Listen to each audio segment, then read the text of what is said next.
Hi, this is Bob Paskins. I'm a sales consultant as well as the creator of the Growth Matrix, where we look to elevate salespeople and sales processes to achieve desired growth. In today's Sales Tip Tuesday, we're going to talk about one key question I ask at the end of all of my sales presentations. This can be found on the development element of the Growth Matrix. I was working with a young, energetic producer named Travis. Travis was new to sales and was having troubles when it came to closing out businesses. He would meet with the client, put together a presentation, go through the presentation, all for the client to say those dreaded words. "Thank you very much. I'm going to look this over and then I will get back to you." Well, sure enough, sometimes the client would get back to Travis, or sometimes Travis would have to call up the client only to hear from the client that, you know what, the presentation was good, however, it didn't address some of our needs, and so we decided to go with another company. As you can imagine, Travis was just heartbroken. So we started discussing having a great closing question that he could use at the end of the meeting.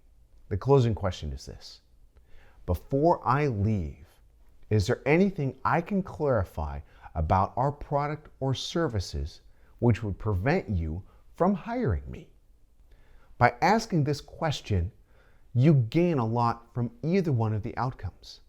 If the buyer says yes, there are some things that they need to clarify, that would allow Travis to go back to the table, sit down with them, and figure out exactly what needs needed to be met. Or if the buyer said no, there was nothing preventing them at this time from hiring Travis, that created a mental confirmation that the buyer was ready to purchase Travis's services. Travis took this to heart, and at the end of his presentations, Travis would ask, "Before I go, is there anything that I can clarify about our presentation or our services that would prevent you from hiring me?" Well, Travis's results were dramatic. What he found was by asking this question, he was able to clarify the position of the buyer. This allowed Travis to get increased sales as well as increased profitability. In fact, there were even some cases where the buyer would typically take it to other people to review, but instead said, "No, I'm ready to buy right now." All by asking a proper closing question.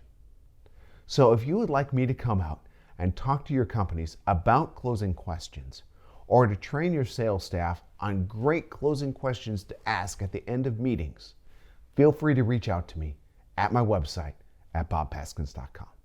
Thanks for watching.